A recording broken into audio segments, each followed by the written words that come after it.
Founding and senior pastor of Willow Creek Community Church, visionary leader behind the Global Leadership Summit, Bill Hybels joins us today, sharing his latest hard-won leadership lessons. Beginning his ministry at a little youth group in the Chicago suburbs, Bill Hybels was seized by a vision to create a church relevant to the unchurched. This vision planted the seeds of a movement that would eventually create an indelible impact on the church in America and abroad. Today, Willow Creek's influence is far-reaching. The lost have been found. Believers are finding and using their God-given gifts, and the local church is being raised up as the world-changing force that it is. And through the Global Leadership Summit, hundreds of thousands of leaders are being trained the world over. Please welcome Bill Hybels.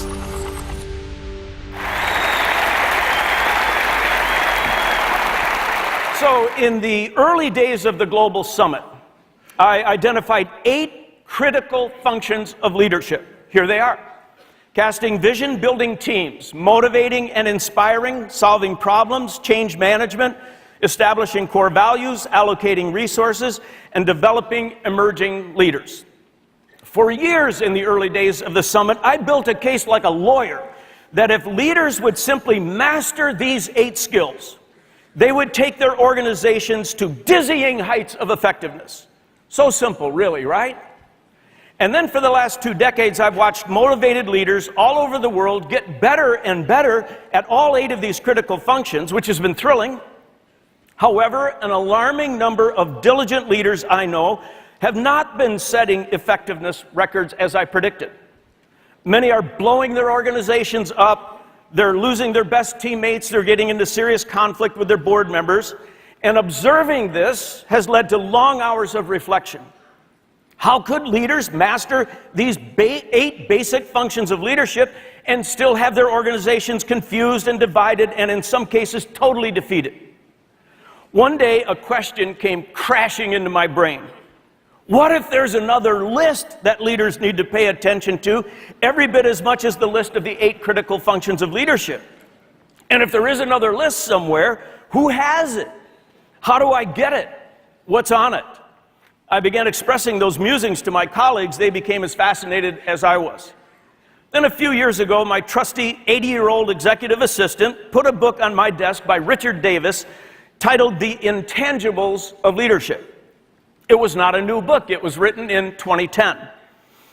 In it, the author argues that leaders at the highest level of effectiveness possess certain subtle, more advanced traits of leadership than all their peers. It is these leadership intangibles, the author claims, that sets them apart. I devoured the book. I made it mandatory reading for all of our top leaders. I heartily recommend it for all of you to read. And even though the book was never a bestseller, it certainly advanced my thinking to the point where today, with the time that remains in this session, I would like to unpack 5 aspects of leadership that don't get a lot of press, but they pack a huge leadership punch. The 5 intangibles of leadership. And the first is grit. Grit. Psychologist and researcher Angela Duckworth has devoted most of her career to understanding why people with lesser talent and lesser IQs often out-achieve their peers. After countless hours of research and controlled studies, she concluded that one of the greatest predictors of success in any walk of life has something to do with grit, which she defines as passion and perseverance over the long haul. I would add the following. Grit is unremitting, long-term tenacity. It is steely determination demonstrated over decades. It's the willingness to utilize every last drop of human effort to move something ahead, and then to keep on expending that full output of energy until you cross a finish line. Gritty people play hurt. Gritty people don't whimper or waver or quit, ever. Gritty people expect progress to be difficult, yet believe to the core of their being that they can overcome whatever obstacle stands in their way. Now, most Americans would remember a little story that was read to us regularly at school when we were all young. It was called The Little Engine That Could. It's a story of a locomotive that's pulling a long line of train cars filled with toys for a village of poor children who were toyless. Now what happens is that the locomotive pulling the train realizes that there's a huge mountain between their current location and where the toys need to eventually be delivered. The locomotive loses confidence and says, I'll never make it up the mountain. So I'll try to find a more capable, higher horse-powered locomotive to take my place. So this locomotive approaches several other large, powerful train engines, many that could have done the job very easily. None of them are willing. They all have excuses, and they don't really care whether the poor kids on the other side of the mountain get the toys or not.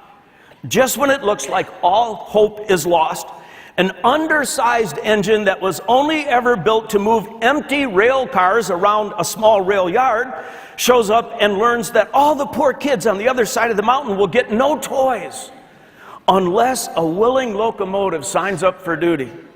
And in a burst of passion, this tiny undersized little engine says, I'll do it. All the other locomotives mock and jeer. In your dreams, they cry.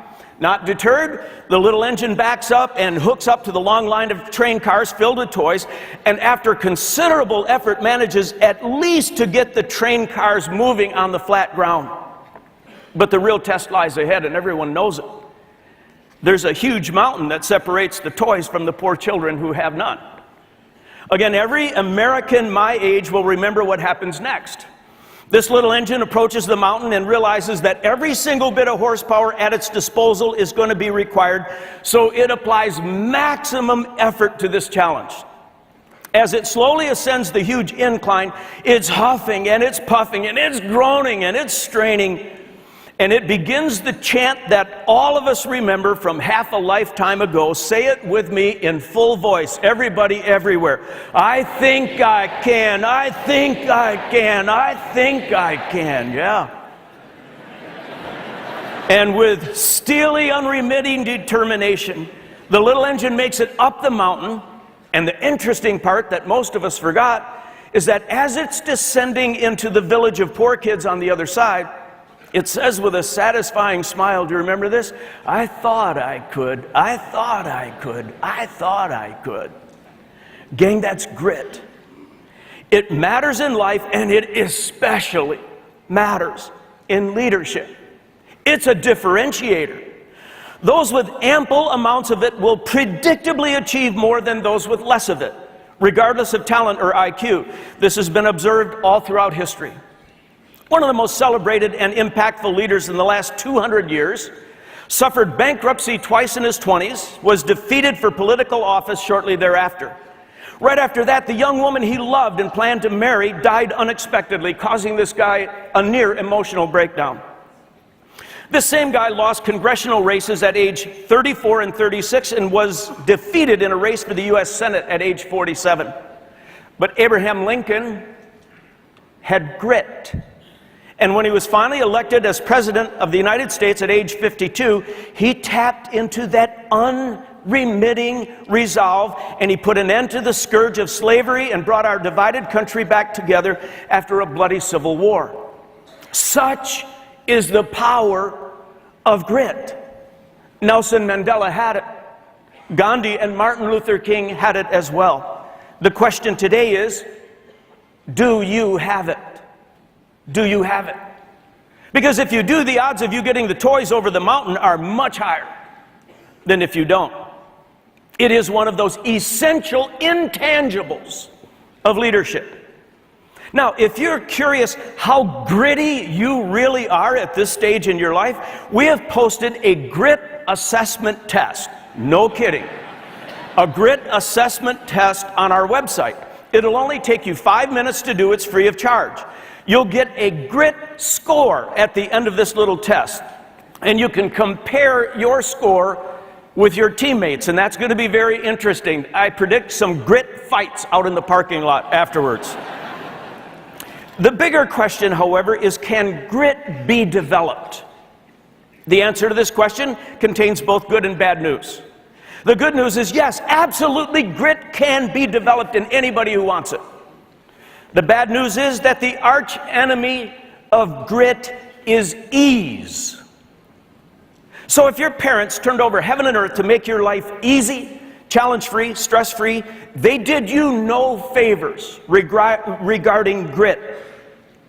Grit development demands difficulty. I'll say it again. Grit development demands difficulty. It demands a series of variously sized mountains for you to pull the train cars over, so that when you get to the top after massive outputs of effort, you say on the back side of the mountain, I thought I could. I thought I could. I thought I could. Which sets you up better from a confidence perspective for your next mountain. Grit grows every time you prove to yourself that you can overcome an obstacle with tenacity and perseverance. When my son Todd was about 9 or 10 years old, he wanted a dog more than life itself. I didn't want a dog, but I gradually relented and we got him one. One day, we decided that the dog needed to be outside more. So I bought a 24-inch metal stake that had to be driven into the hard-packed soil in our backyard so the dog could be out on a leash. I got a hammer. I gave the metal stake to Todd, and I said, it's your dog. This is your job to do. After 3 or 4 half-hearted hammer strikes, he tried to hand the hammer back to me, and he said, Dad, it's too hard. You do it. Right then and there, I decided to drive a different stake into the soil of his life. A grit stake. I handed him the hammer back, and I said, I have all afternoon to watch you pound this stake into the ground. I know the soil is hard. I know it's going to be a tough task. It's your dog. It's your job to do. And I don't care how long it takes or how hard it gets. It's yours to do. Well, it took well over an hour. It involved a tantrum or two and lots of tears. But this task was a grit developer. I made him stay with it until the job was done. I assigned both of my kids lots of difficult tasks during their growing up years. Both of them would score very high on the grit test that I just referred you to. And someday I truly believe they are going to rise up and call me blessed for having done all this. But that day has not arrived yet, and I don't see it on the horizon. One can hope. But let me say it again, the arch enemy of grit is ease. To grow grit, again, this very important intangible of leadership, you must assign yourself very difficult tasks and will yourself to task achievement. This is one reason why most elite leaders push themselves physically in some way. Just in our faculty here this year, Jim Collins, very serious rock climber. Craig Rochelle, a weightlifter, and so many examples of this around the world. Did you know that Larry Page, the co-founder of Google, is an aggressive kiteboarder, very physically demanding sport. Richard Branson, the CEO of Virgin Airlines, is a fearless windsurfer. I know that for a fact because I almost hit him with a powerboat last Christmas in the Virgin Islands. Former Secretary of State Condoleezza Rice works out every morning, 5 a.m. Tim Cook, CEO of Apple, works out every day, doesn't miss. Why? Because these elite leaders have figured out that overcoming physical challenges is one way to grow grit. And when you grow grit in any area of your life, it flows over to other areas as well. Here's another way to grow grit. Most elite leaders I know wound up in their current roles because earlier in their careers, they volunteered for extra work assignments, and then they demonstrated steely determination in carrying them out. Jack Welch is fond of saying to young professionals, when your supervisor gives you an assignment, whatever you do, don't just deliver the required result. He stops for a dramatic pause, and then he says, don't just deliver, over-deliver. And over-deliver every time. In our context, that would be saying, show grit. Another way to develop grit is to read biographies of people who had it, or hang around with people who have it now, because some of it actually can rub off. One final observation about the power of grit. When senior leaders demonstrate grittiness in their day-to-day leadership, what I mean is, when senior leaders push themselves hard, when they over-deliver in their own contribution to the collective effort, when they hang tough through a crisis, teammates and followers notice, and they develop an appetite for more grit in themselves. They start to push themselves to the next level, and eventually the whole organization gets grittier. And gritty organizations are unstoppable. So the point here is, if you care at all about getting the toys over the mountain, if you care at all about achieving whatever mission your life or organization is about, you simply must develop and demonstrate grit. It's an absolutely essential intangible of leadership. Let's move on to the second intangible of leadership, and this is self-awareness. Now, doesn't that sound dull? I mean, admittedly, self-awareness. Compared to vision casting, team building, problem solving, come on, you're yawning right now. I can feel it. But there's a lot more to this. And we're going to talk about two individuals, and this is sort of the line of consciousness, okay? I'll come back to this. First leader I want to tell you about, this guy over here, was raised by a raging, abusive father whose favorite pastime was telling his young son that he was worthless, stupid, and would never amount to anything. This kid survived that horrible upbringing, and when he was off at college, he had a transforming relationship or encounter with Jesus Christ, and he eventually decided to become a pastor. After all of his training, he was given his first church to lead. Within the first few years of leading that church, he led the little church into a controversial, multi-million-dollar building campaign for a new auditorium that was way bigger than the congregation needed.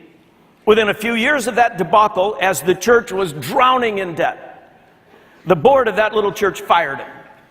Oh, that's kind of a sad story. Believe it or not, this same young pastor went on to do the same thing in the next two churches that he led. He built huge buildings, saddled the congregations with millions of dollars of debt. Just as he was being fired from church number 3, one of the board members asked in total frustration, "Why do you do this? I checked with the other two churches you pastored.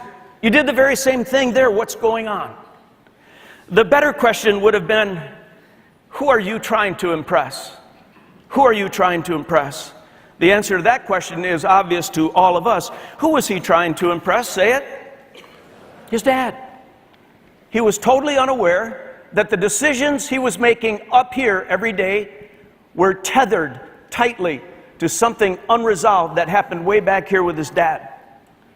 And so, without self-awareness of that tethering and that behavior driven by that upbringing, how many more churches is he going to blow up before he grows in self-awareness? The other leader I want to briefly mention is the CEO of a faith-based charity that's experiencing stunning levels of growth under her capable leadership, so much so that about half the board of directors thinks it's time to take the ministry international, maybe 6 or 8 countries, and who knows beyond there. The problem is the other half of the board feels this move is premature. So board meetings have become very energized, and the decision is being discussed in very animated ways. When I learned of this exciting charity and this capable CEO, I wondered what the board would eventually decide. Then right in the middle of this exciting decision-making process, this fantastic female CEO offers her resignation. And to conserve time, let me give you the short story about her. Way back here, when she was a little girl, both of her parents became heavy drinkers. After lots of drinking, the fighting would start, and then the physical violence, which understandably terrified her. So her mission in life became to keep her parents from fighting. This worked once in a while, but when it didn't work, she would run to her room, crawl under her bed, and vibrate with fear until the police came. You know where this is headed? All these years later, the animated disagreement on her board triggers all of those memories that she had back here. Still tethered. She doesn't know it. Still tethered. And when she gets fearful of those kinds of animated conversations, then she decides, I can't take it anymore. So she resigns, which is just like running to her room and crawling under her bed. She is not aware that this is what's driving her quitting. When you read about a huge mess or meltdown in an organization, odds are that some part of that mess is being caused by low self-awareness on someone's part. And let me just say it, I'm not trying to start a fight with anybody. Shocking percentages of leaders represented in this two-day event, shocking percentages of us every day make questionable decisions up here, totally unaware that they are being driven by something that's tethered back here. And unless that changes someday, it could potentially destroy your leadership, derail your entire career. Now, because we're having so much fun talking about this, I want to increase the pain, and I want to talk about blind spots in the lives of leaders. This, too, stems from low self-awareness. Blind spots are fascinating because they pertain to something a leader believes she or he is great at, when actually everyone else on the team knows that that's patently untrue. It's the CEO who believes that his monthly pep talks to the staff are really firing up the troops, when in actuality everybody knows they're a joke. He's making a laughing stock out of himself. Everyone knows it but him, you see. It's the leader who thinks she's great at finding and hiring fantastic people. Everyone on her team knows she's a terrible talent sniffer, possibly the world's worst, but she thinks she's the best. The definition of a blind spot is something someone believes they do well, but everyone on the team knows that it's not true. Research from the Lominger Group suggests that all of us leaders, on average, all of us leaders have 3.4 blind spots. And I can prove it right now. Because when I just gave you that stat, 3.4 blind spots in your life, 100% of you just said to yourself, not me. 100%. No, not me, I don't have any. It's because you're blind to your blind spots, you see. Now, we would all admit to having some weaknesses, and you could name them, and you're working on them, that's cool. But the danger with blind spots is that you really have no idea they exist. So, for decades, I have prided myself for being cool under pressure. I was a fantastic poker player in college. I'm low drama. I rarely raise my voice, slam doors, or pound on any tables. I'm great under pressure. So much so, very few people ever even know when I'm stressed. Or so I thought. Several years ago, a perfect storm of pressure came into my life, which lasted several months. But I was going to stay calm, cool, and collected. I wasn't going to let anyone know I was under stress or make anybody else pay, because I'm awesome under pressure. Did I mention that? I'm awesome under pressure. One day during that era, as a female colleague of mine was leaving my office, she got to my office door, she turned around and she said, "You don't even know that you make all of us crazy when you're stressed out. You don't even know that, do you?" She said, "Just because you're on a crazy train right now gives you no right to expect that we all have to ride it too. So just so that you know, I'm not getting on the crazy train with you this time. I'm going to stay at the station and wave bye-bye to you and whoever else wants to get on that train." She goes, "I'm done with that." So she closes the door and leaves. I was speechless, okay? So I sat there thinking to myself, I'm better under pressure than any senior leader I know. She ought to thank God on her knees every day that she works for a boss who can carry tremendous loads of pressure without anybody even knowing about it, much less having to pay for it. The nerve.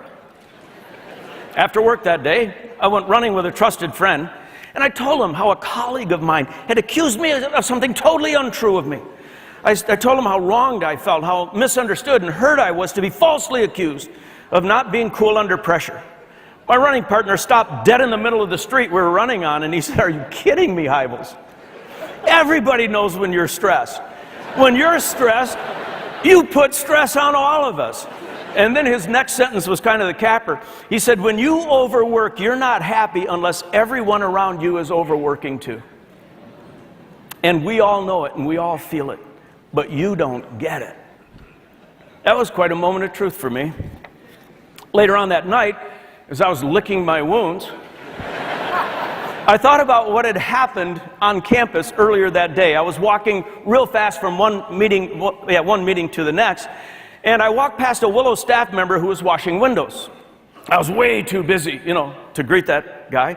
So I never broke stride as I walked past him, but I was thinking about that. I remembered from earlier that day, what bothered me as I walked past that guy who was working on the window, said he was whistling. He was whistling on church property, on church time, on the payroll, okay? And I remember thinking to myself, if he has the extra lung capacity to whistle, what he ought to do is convert that energy to washing that window harder and faster. He ought to be groaning with agony as he's washing that window. He ought to be, here it comes, moment of self-awareness. He ought to be as miserable as I am right now.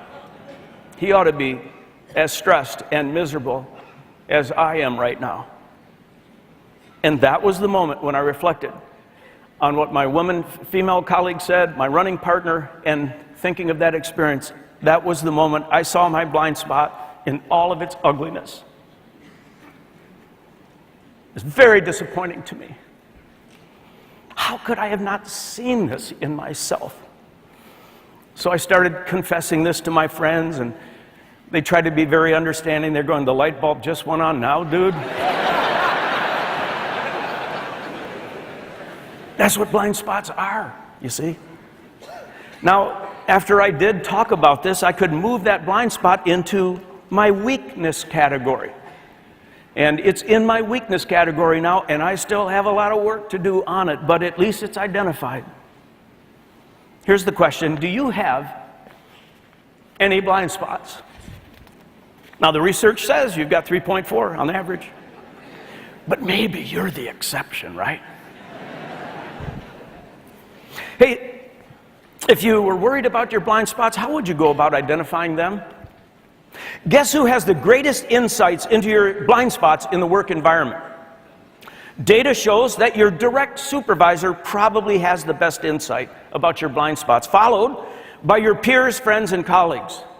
But if you're tough enough, and if you want the total, brutal, unvarnished truth about your blind spots, line up all your current and past spouses and all the mother-in-laws you've ever had, ask them about your blind spots, and you'll get the truth. You'll get the truth right between the eyes. I just hope you can handle the truth. But let me say one last time, self-awareness is a very big deal.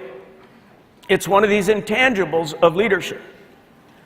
Knowing how your past is messing with the decisions you're making today is crucial information. Identifying your blind spots before they fatally damage your relationship to others or the organization is a really big deal, which begs the question, how do you grow in self-awareness? This much is for sure: it will not happen in isolation.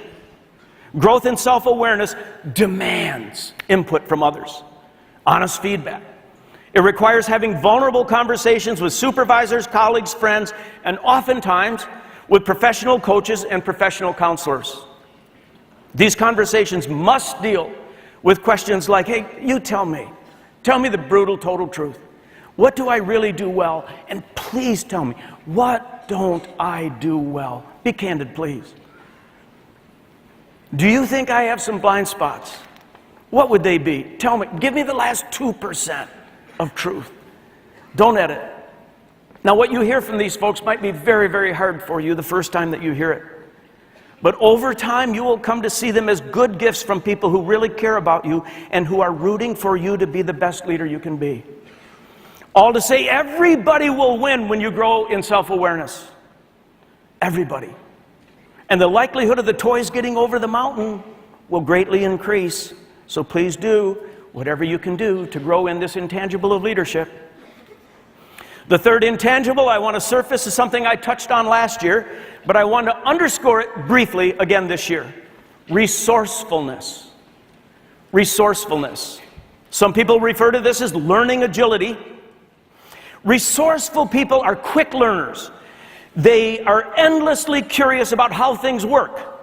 They're collaborators, tweakers, inventors, enthusiastic experimenters. The Korn Ferry Group found that organizations that grow this skill, the skill of resourcefulness, amongst their executive teams, outpace their competitors by 25%.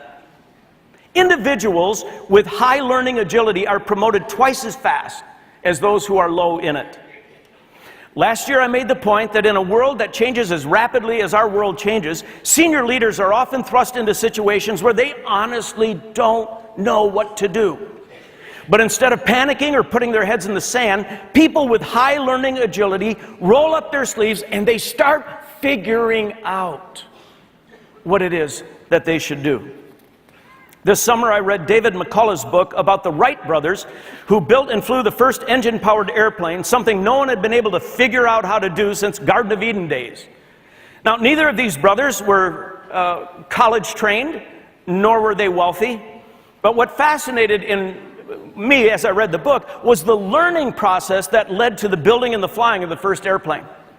To start out, the Wright brothers studied birds, get this, for years. They studied birds for years. They examined the shape of their wings and their surface-to-weight ratios. Eventually, they built their airplane wings to those specs. When they realized that a cast-iron engine would be too heavy to propel their plane through the air, they figured out, believe it or not, they figured out how to build an engine out of aluminum. First time it had ever been done. No small feat. When they realized that the winds in Ohio were not strong or steady enough to provide lift for their little airplane, they packed up and moved their whole operation to a sand dune on the east coast of the United States where the winds blew steady and strong. Every time they came up against an insurmountable challenge, instead of giving up, packing up, going home, they did the opposite. They experimented and failed. Then they experimented and failed again. And yet they stayed at it until they figured it out. Remember that expression from last year? They figured it out. That's just what resourceful people do. It's what differentiates them from everybody else. Resourceful people figure it out. Finally, on December 17, 1903, the Wright brothers' airplane took off in flight, and people have been losing their bags on airliners ever since. I sure wish they could figure that out, don't you? So much of the success of the Wright brothers was directly attributed to their near addiction to learning. So much of your success in coming years is going to be dependent on your ability to grow in resourcefulness, which begs the question, can resourcefulness be developed? Here again, I have good news and bad news. The good news is, yes, absolutely, resourcefulness can be developed.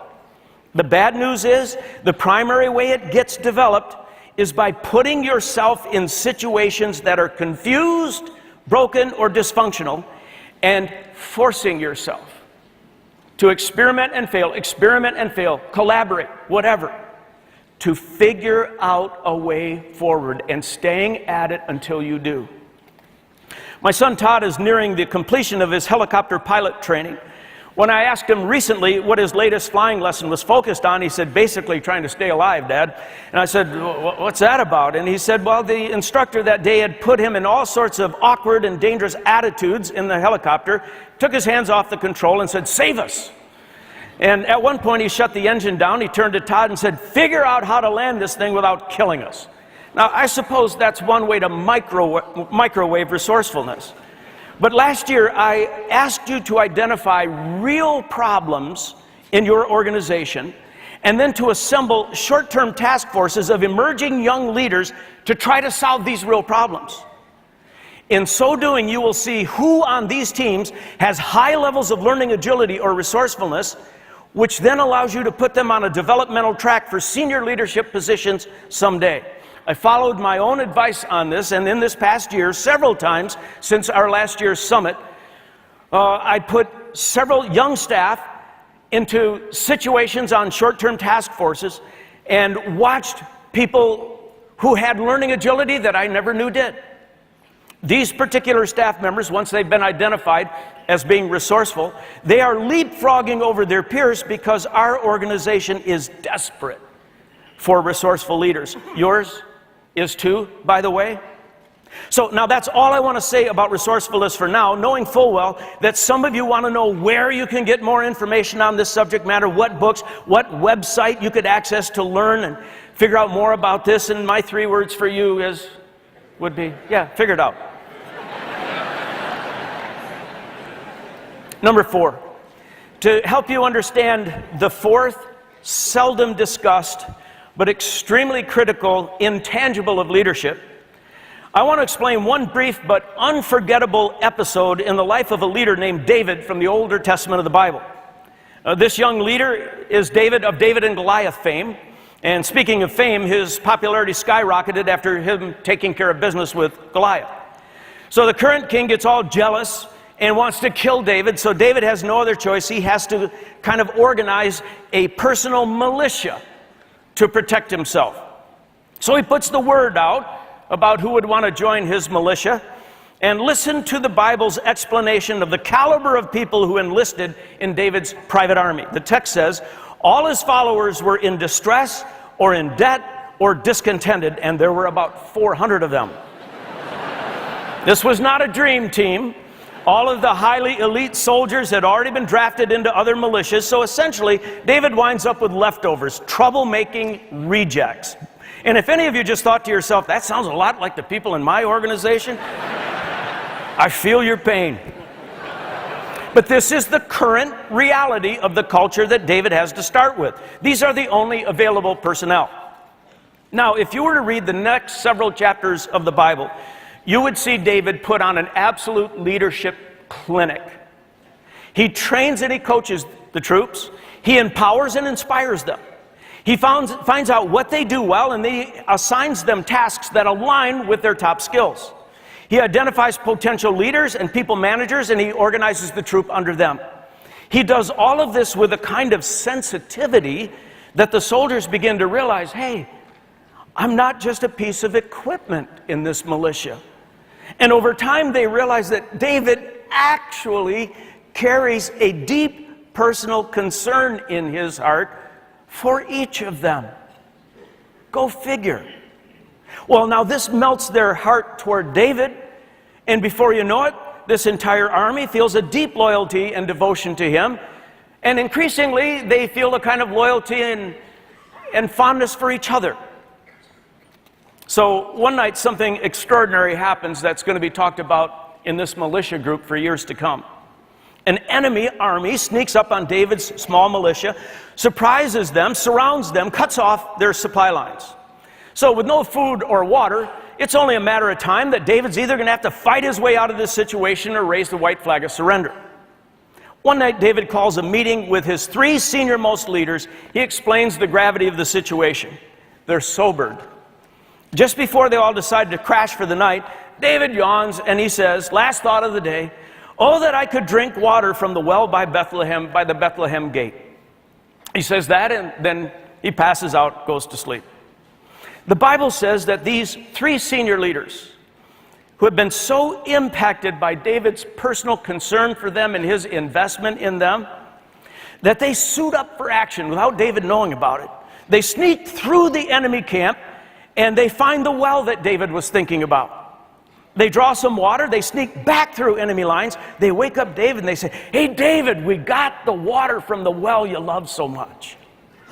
Question, what would most leaders do if their subordinates did something like that for them? Gulp down the water, hopefully thank them, drift back to sleep, maybe make a note to mention this brave act in their mid-year review? What would other leaders do when presented a jug of water that 3 people had risked their lives to procure? Maybe other leaders would share the water. Get 4 cups, divide it all up equally, tip their glasses to each other, satiate their thirst together all at once. Do you remember what David does? Quote, David refused to drink the water. Let me read it again. David refused to drink the water. Instead, he poured it out on the ground as a drink offering to God. Now, I know what some of you are thinking. What an idiot. The guy is disrespecting his key 3 leaders, and all the water's wasted. What's he thinking? That's terrible leadership. I hold a different view. I think what David did with the water was one of the most astonishing demonstrations of effective leadership recorded in all of history. In fact, I think if leaders in this gathering and leaders all around the world would follow David's example in this brief text, it would transform organizations in every corner of our planet. Such is the power of self-sacrificing love. The 4th intangible of leadership, self-sacrificing love. What really happened that night when David awakened with this jug of his favorite water being pushed into his face by these guys who had just risked their lives to get it, is that David had a flashback. All the way back to the day he formed this little militia of 400 despairing, bankrupt malcontents. He remembers the early days when no one knew each other, no one trusted each other. The only reason they signed up was to get the small wage that David would provide at the end of each day. David remembered in the early days the bickering and the quarreling, the positioning and the politics of this ragtag group. But this particular night, when he's holding the water that three guys had risked their lives to provide for him, all of a sudden he realizes that all of his investments in these guys, all of it has paid off. Every single one of them. He remembers how God had whispered to him in the early days of his leadership over that group of 400, he remembered the times God had whispered to him, David, I want you to love these guys. I know they're not the cream of the crop. I know they're a ragtag group. I want you to love these guys. I want you to love them as I love you. I want you to love them from your heart. I want you to love them like family. Here's a good one. I want you to make it personal in your leadership with these guys. Don't keep the professional veil up. I want this to be personal with these guys. Serve them, invest in them, inspire them, empower them, pray for them by name. What God was teaching David in his early days of leadership over that ragtag group is that self-sacrificing love is at the very core of leadership. God was reminding David that vision is not the core of leadership. It is critical, it's not the core of the core. Nor is strategy or problem solving. They're all critical as well, but they're not the core of the core, nor will they ever be. Gang, listen, self-sacrificing love has always been and will always be at the absolute core of leadership. Remember 1 Corinthians 13:8, simple phrase, love never fails. Love never leaves a heart the way it found it, ever. Love changes people. Love changes teammates and subordinates and supervisors. Love changes board members, dock workers, salespeople, and janitors. Love melts people and molds people into tightly knit communities that feel more like families than work groups. And David realizes that God's whispers to him in those early days to love this motley crew from his heart, it eventually resulted in a supernatural transformation over time. So he turns to these three guys and he says, in effect, you know, I appreciate what you did. God deserves this incredible provision way more than I do, because you see, God assembled our ragtag group in the first place. God prompted me every single day how to lead you, how to build into you, how to love you. And look what he's done. He's turned us into a family. I imagine David said some words of gratitude to these three buddies, maybe a prayer of thanksgiving to God, and then he slowly pours the water out on the ground as a drink offering to the God who loved him and who he loved. How do you think that experience affected David's top three guys? How many times would that story be told around campfires to all the rest of the troops? What do you think it did for the troops' devotion and affection for David in the future? Gang, we live in a day of celebrity leaders with narcissistic blood flowing through their veins. We live in a day where instead of leaders demonstrating self-sacrificing love for their teammates, they often pit their subordinates against each other in a vicious battle for who can stroke the ego of the senior leader the best. We live in a day where trust in organizations is dangerously low, cynicism is unacceptably high, and at the root of all of this is a lack of old-fashioned, self-sacrificing, altruistic love, which must begin in the heart of the senior leaders of every organization. It just must. Everyone in every organization takes their cues from the senior leader. Can you hear this, senior leaders? You all know by now that the Gallup organization measures what it is that separates toxic organizations from thriving organizations, and it's highly correlated to one key survey question, which asks, do workers feel personal concern coming from their managers? Personal concern. In an organization where workers feel, can I say it, genuine love coming from their supervisors, deep personal concern, the entire organization behaves and performs differently and so much better. Can I quote the verse again? Love never fails. Said differently, love changes the order of things. Now, I stand before you today as a living example of this. Had a certain leader not reached out to me with self-sacrificing love 4 decades ago, I would probably be a half-hearted Christ follower leading a toxic organization whose unstated mission would be to make me richer.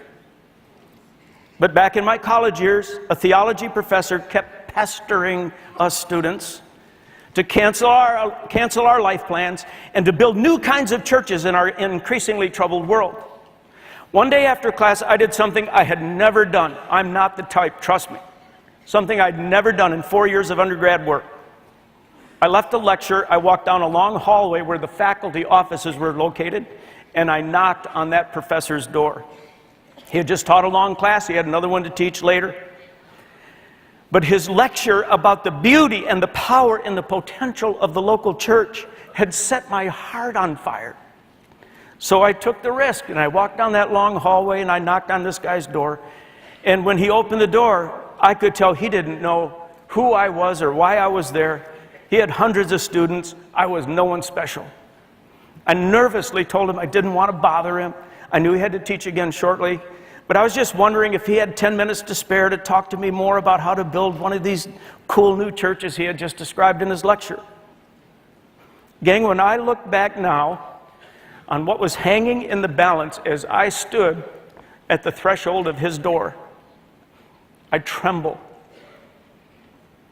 Because if he had waved me off with professional reserve, if he'd handed me over to a neophyte intern who didn't give a rip, I'm pretty sure that would have been enough to extinguish the barely flickering flame that God had just ignited in me to start a church.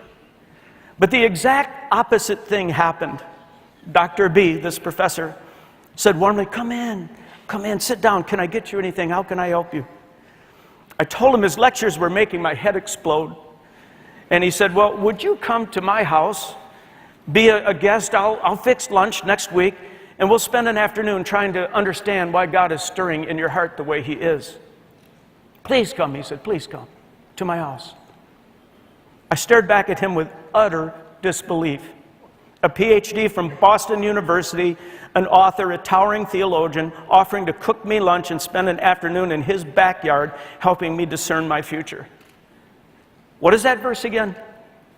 Love never fails. It changes people. And it changed me that day. Fast forward the story. Dr. B did, in fact, cook me lunch at his home. He spent the entire afternoon with me, and in an unforgettable act of self-sacrificing love, said at the end of our time together, Bill, I'm happy to make myself available to you anytime to help this new church that God is stirring in your heart. And gang, the truth is, that's the day Willow Creek Church was born, in his backyard, with that act and expression of self-sacrificing love. And for 40 years, Dr. B has... For 40 years, Dr. B has invested in me, served me, guided me, admonished me, counseled me, mentored me, and loved me sacrificially. He's been one of God's greatest gifts to me, and he's with us today. And I wonder if we can get a quick shot of him, and if you would just honor him.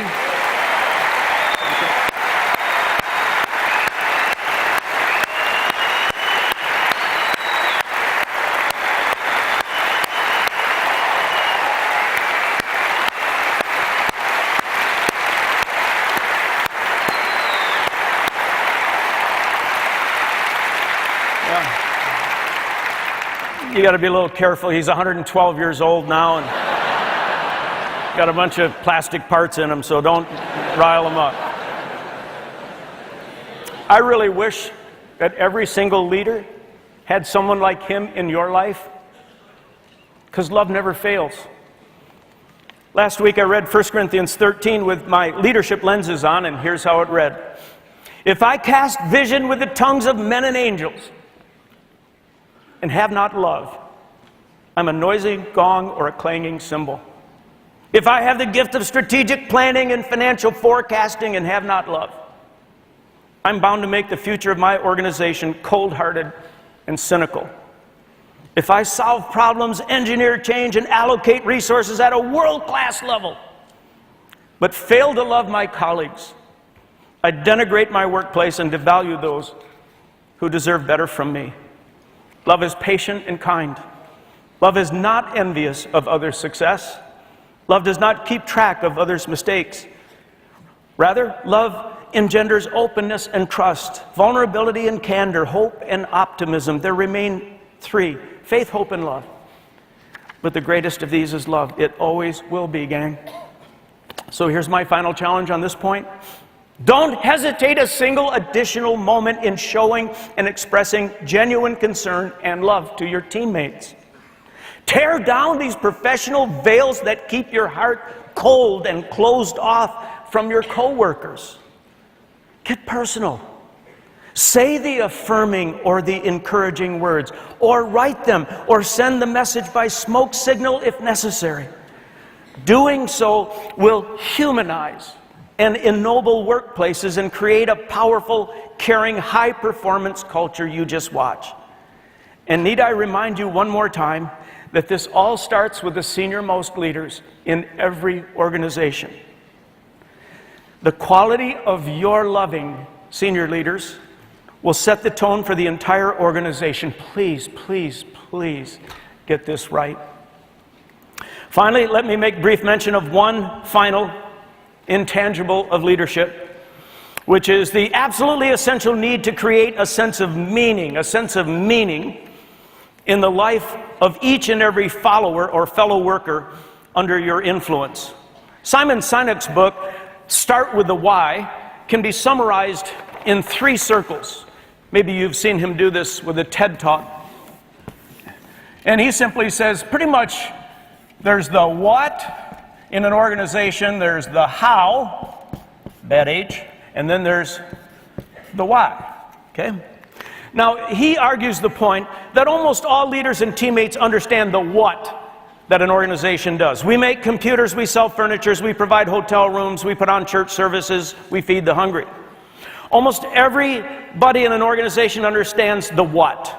And basically, almost everyone understands the how.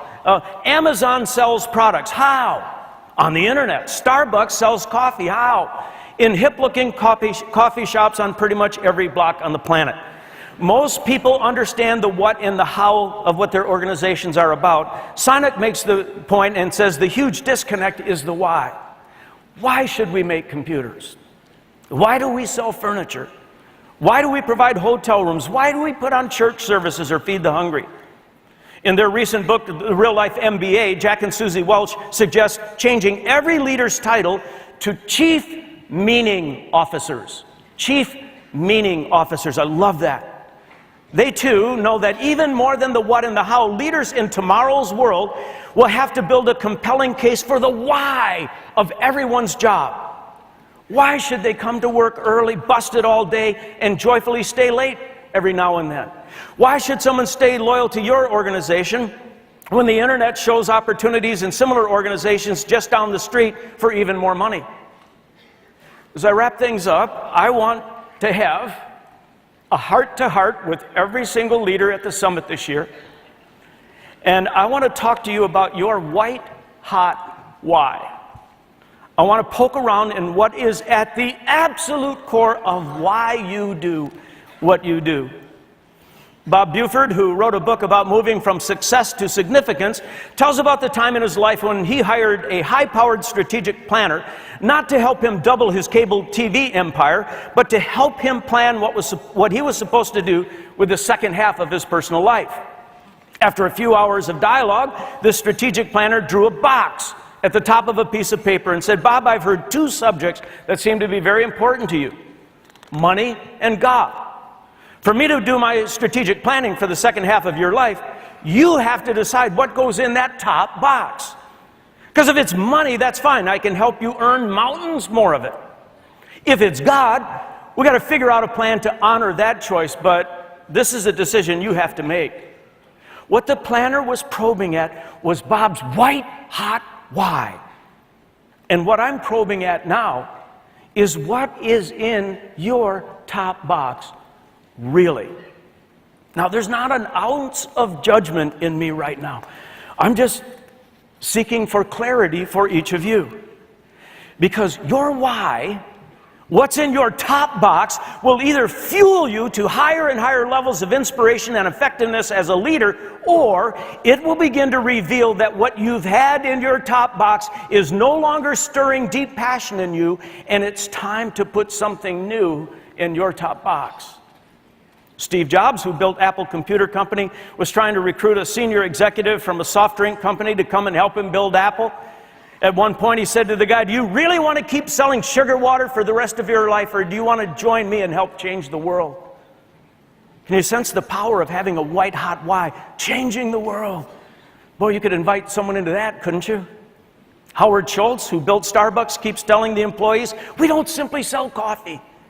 We provide a third place in people's lives, a critically important space between their work and home for people to gather their thoughts or for people to gather with friends. He says, but this much is for sure. Our why is so much deeper than selling coffee, and it's worth giving your best efforts to. Rich Stearns, the current president of World Vision, was formerly the CEO of Lenox Fine China. His company made the most beautiful dinner plates in the world and sold them mostly to very rich people. Making more millions from that job began to lose its motivational power in Rich's life. He needed something new in his top box, and he had some unconscious awareness that he needed a new white-hot why. Many years ago, God prompted him and said, what if you shifted your why from making luxury plates for rich people to putting food on empty plastic plates of poor people? Rich Stearns' white-hot why changed that day. And since then, he has been passionately leading an organization that feeds millions of starving children in the name of Christ, and he loves it more today than when he started so many years ago. How cool is that? That's the power of having the right thing in your top box and understanding your white-hot why. Can I ask you again? What is in your top box? What is it that moves you and drives you as a leader to get better and better every year? Do you know with blinding clarity what's there? While you're thinking about that, can I spend just a couple moments telling you about my white-hot why? Warning, fair warning, it's a little bit religious in nature, but we all respect each other, don't we? Okay, so I was sitting on an airplane next to a guy one time, and the guy finds out I'm a pastor. That's everyone's worst nightmare. So he said, hey, after he found out I was a pastor, he said, hey, we don't need to talk about religion because I'm good with God. I said, hey, I'm glad you're good with God. I'm not a very good preacher, and so the fact that we don't have to cover this is good with me. And he goes, good, because I'm pretty sure I'm good with God. I go, well then, okay, fine. And a few minutes later, he goes, I go to church twice a year. I give some money at the end of the year. Decent dad, I work hard, I vote Republican. I think I'm good, aren't I? I said, listen, if you're going to keep talking about it, do you have any interest in what the Bible actually says makes you good with God? And he goes, well, I got some time to kill. Go ahead.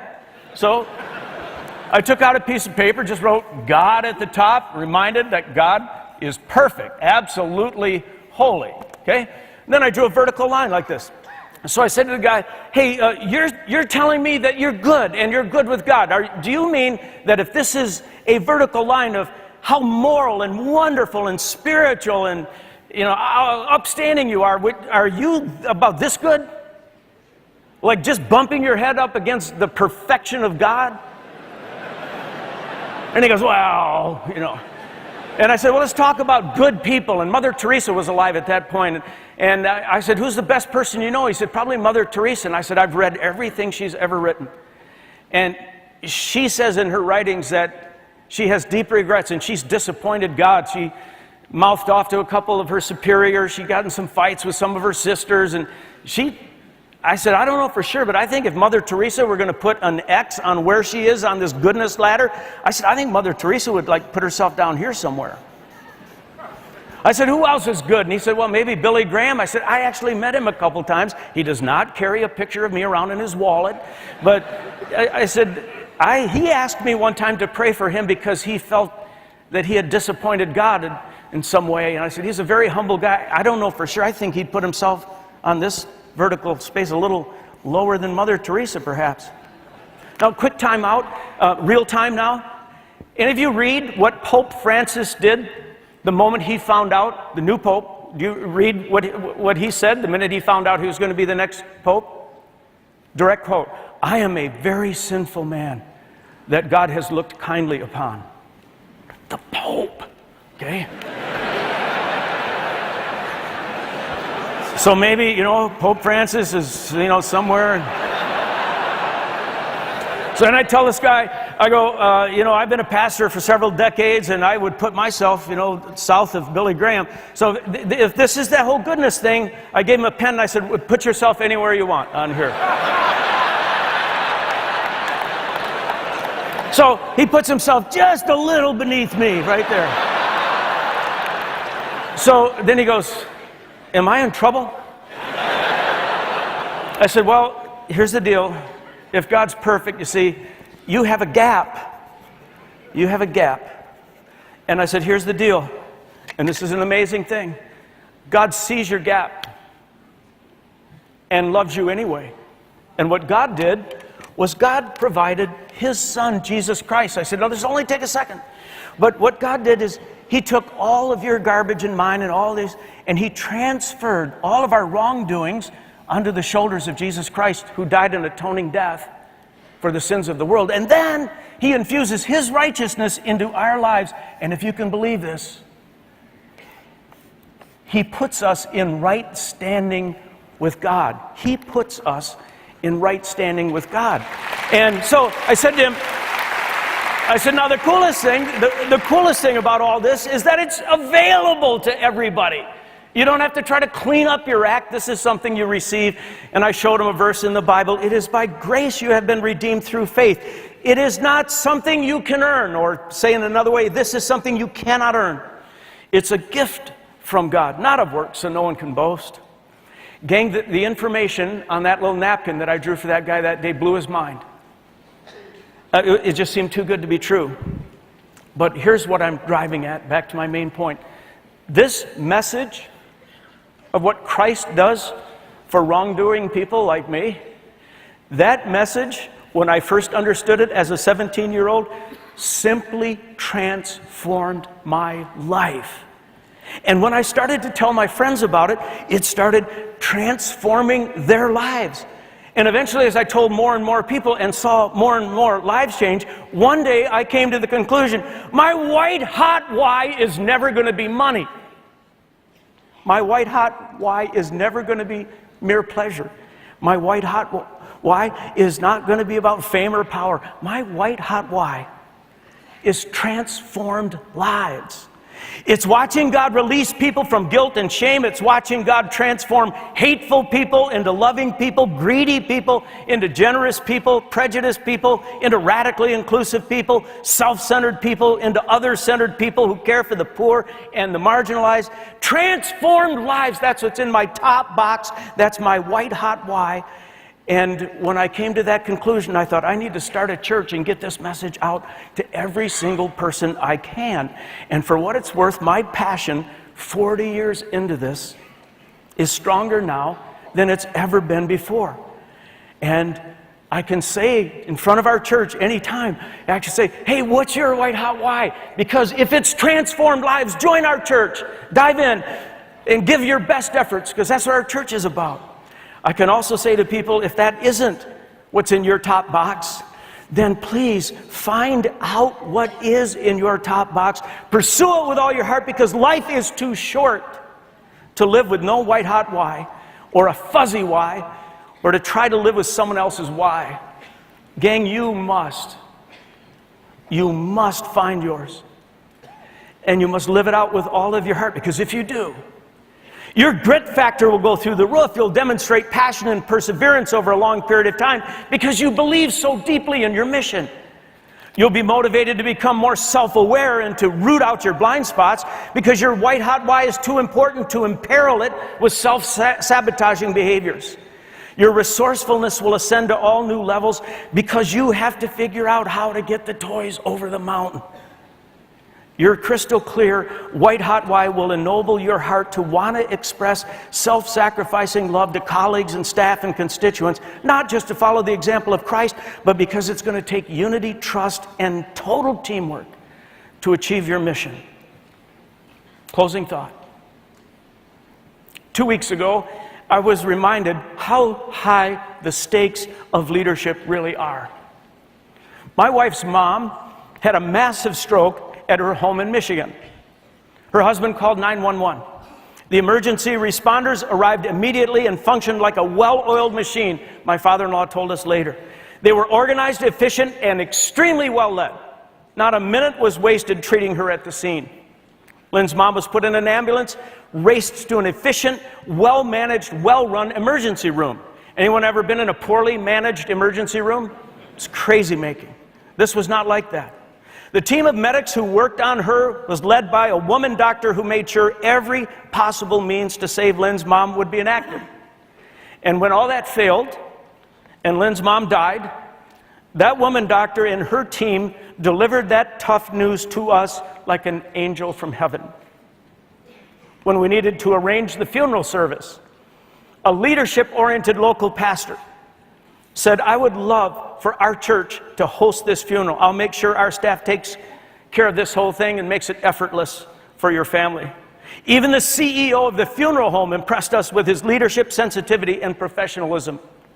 So in recent days, I have been reminded afresh just how much leadership matters.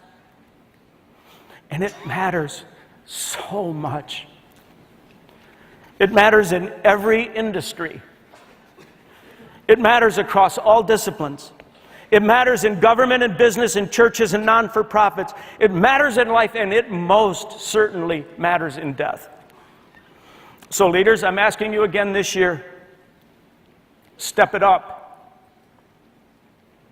I'm asking you to find your white-hot why and turn over heaven and earth to fulfill it. I'm unapologetically asking you to get gritty, to identify your blind spots and get rid of them.